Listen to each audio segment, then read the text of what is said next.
With MSONEWSports, I'm Rick Moore, and really happy now to be visiting once again with Newburyport City Councilor at Large, Afroz Khan.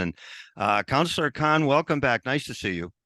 Thank you so much. And good to see you as well. I'm You know, really always grateful you reach thank you, out. thank you. Well, as we were saying in our little warm up here, I learned so much from talking with you, councilors across the North Shore and elected officials. And I think it's important where so many towns and cities don't get a lot of participation in city government. And I don't know if that's recent or if that's a result of the pandemic.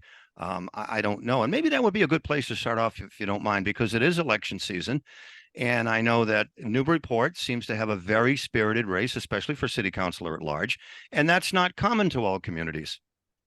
Yeah, no, it's a really great point. And I do want to point out the last time I ran, which was in 2021, we actually were all uncontested. So no one really even had a race. Mm-hmm. So I am exceedingly grateful that people have stepped up. And I do give a lot of credit. Our Mayor Sean Reardon, did do a lot of appeals on Instagram, our newspaper, talking to people saying, why don't you guys step up? Why don't you consider running, or being on any boards and commissions? And I do think that really did get a lot of people to pull papers. And so I am, for at large, we have 5 seats. And there are 8 people running for 5 seats. And so, yeah, so my time's busy with going canvassing door to door, getting more yard signs. I did not realize how kind of, banged up my signs were. So I didn't realize I had to order a lot more.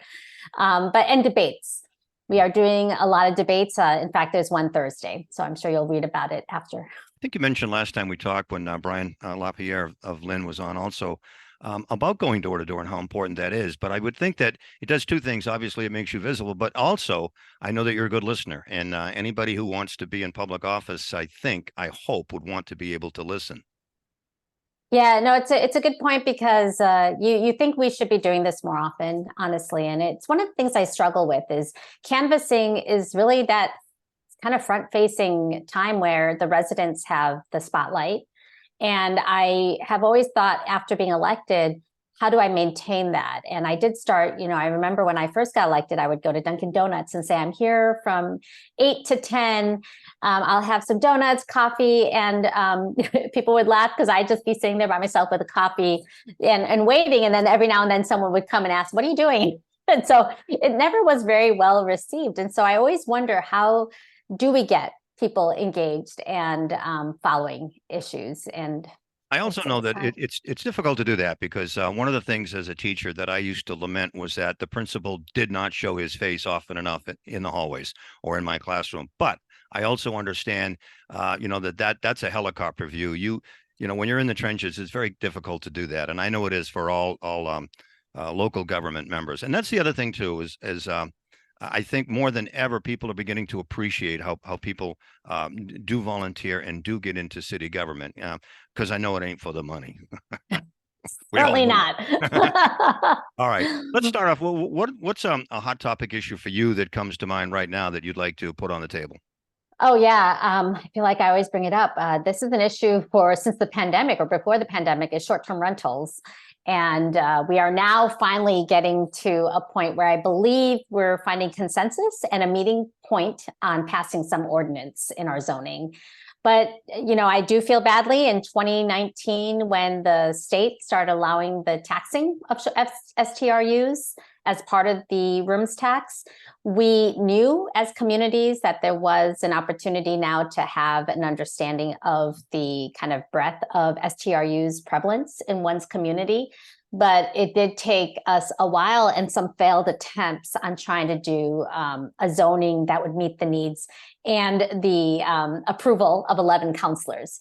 So we had a very public failed attempt that I felt I was one of the ones that didn't let it happen last year. I feel like now we are getting to a point where I'm feeling like I could put my support behind it. And I feel like we're getting close. So that's the big thing right now. It is something, even when I am canvassing, I am surprised that when you come to a city council meeting or a committee meeting on STRUs, it's a packed room. However, door to door, and I am canvassing quite a bit, people don't know what's going on. So I'm telling them, hey, FYI, we're working on short-term rentals. What's your thought behind them? What do you think? And that's what I always want to tell people. I don't know, another fellow counselor once said there's a 90-10 rule where 90% of the folks might be coming into the space, but they only represent 10% of the perspective. I don't know if you've ever heard that, but and that's where I think it goes back to what we said before. How are people really knowing about an issue? Are we as counselors making decisions based on who's in the room? And that's something that I've said, even as I'm canvassing, I'm not afraid to make those tough kind of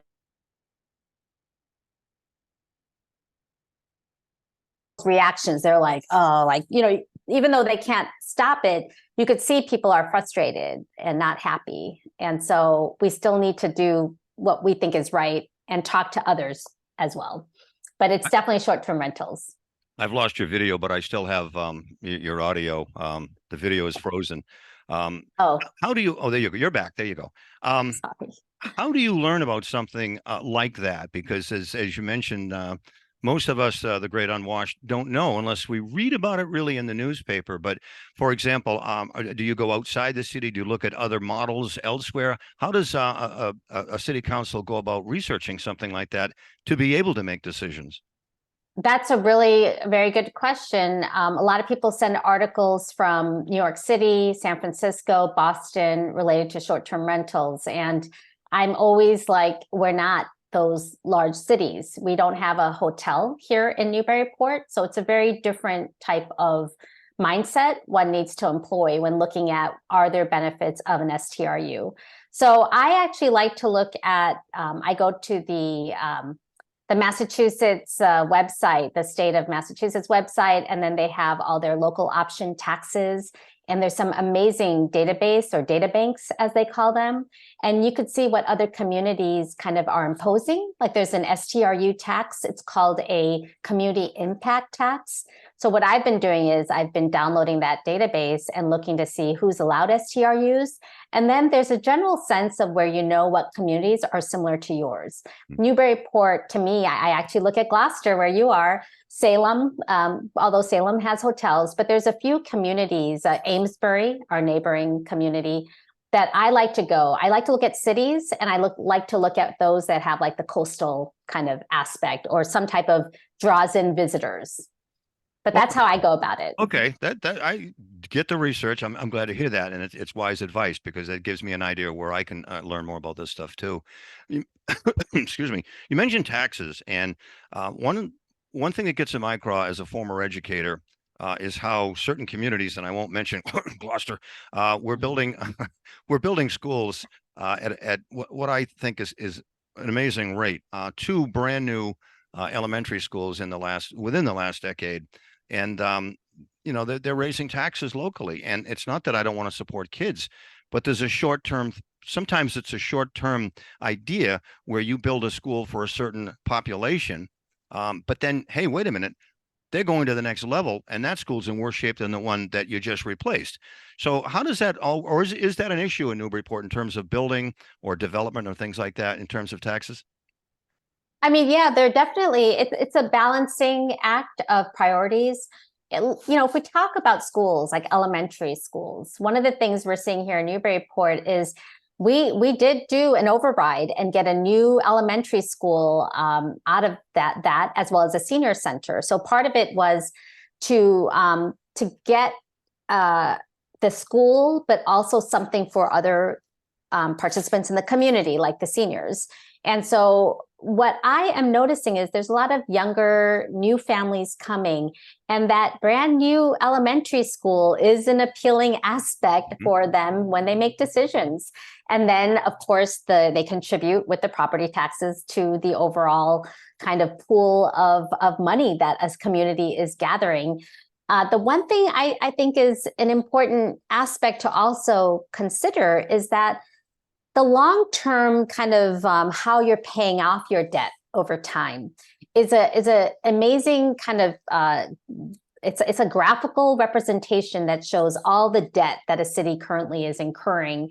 And then when that debt starts falling off, and you could get like a 10, 20-year projection. So then you have an understanding, well, when can I start incurring new debt because some is coming off? And to me, it's an art. It's an art of that balancing. But couple that also with how are opportunities to continue building your kind of revenue base. And for me, one of the things that I do want to say is with the new people coming into communities that are able to afford to be in Gloucester and Newburyport, which is becoming a very desirable place to be, the relief you want to provide are for those who have been on fixed incomes. You know, they probably paid off their home, but their property taxes are through the roof. Having programs and relief for that segment of the population is critical, while understanding that you're shifting that some of the responsibility to the newer families that are coming and buying the, you know, $1.5–2 million homes that are out there. And it's the reality. And I hate to present it that way, but I think it's one of the things that we as counselors try to also balance is how can we support those that really truly need it and be mindful, not pushing them out of our community. And I've said this several times. It seems that Gloucester and Newburyport are sister communities, because what you described is exactly what's going on in Gloucester, right down to the, you know, to the cent, to the penny. Councilor, is there anything else you'd like to mention? I think we've covered a lot, and I always appreciate your time, but you know, you have a few minutes here. We have as much time as we want, but is there anything else you'd like to mention? I think one of the things that we are now in tax setting season. This happens Newburyport and all communities. We pass our budget back at the end of June for starting in July. And then November, this time period, we're going to be getting the proposal on setting the tax rate. And every time we pass a budget, I always we tell everyone, remember what you're passing, because that's basically what we're saying that the tax rate will be, you know, because you have to balance it. So whatever we're saying for coming in revenue kind of almost does artificially say what your tax rate is. So one of the things that I think it's important for communities is when to do a split tax rate. And so for Newburyport, we have it at 1.0, meaning we don't have a split tax rate between residential and commercial buildings. And so that was something that was a hot topic last year because appraisals came in really high for residential. So it looked like the tax burden for residential homes would be higher. Commercial was really benefiting. They were paying a lot less. If we kept the same tax rate, commercial businesses, for some reason or another, were really going to take a big cut in their tax rate. So the mayor proposed that we do a split tax rate and we put more of a burden on the commercial buildings or the commercial owners. So the split tax rate means splitting between residential versus commercial. Commercial, exactly. Not have the same rate between the two. All right. Okay. So anything else? Because I know, you know, it's a beautiful time of year. Great time to be visiting Salem if you have transportation, but also a great time to be getting out to Gloucester and Newburyport to get away from everything that's going on in Salem. Yes. Anything going on in terms of other stuff, you know, for people who might be visiting? Oh yeah, no, we do a lot of fall festivals. We actually do Maudsley State Park. I don't know if you've been there before. It's a lovely place here in Newburyport, and they do a Maudsley is Haunted, and it's a wonderful kind of like a hayride outside. And they have different settings. Theater in the Open is a local theater group here. They do amazing kind of off the wall. I don't want to say Monty Python-esque, but kind of like that, very different type of shows. And they're the ones that put this on, and it is a joy. So please look that up. Maudsley is Haunted, and it's happening this coming weekend, as is the Newburyport Half Marathon. So if anyone wants to run a marathon, I don't think it's too late, or half a marathon, please do come up to Newburyport. Hopefully it'll be a great weekend.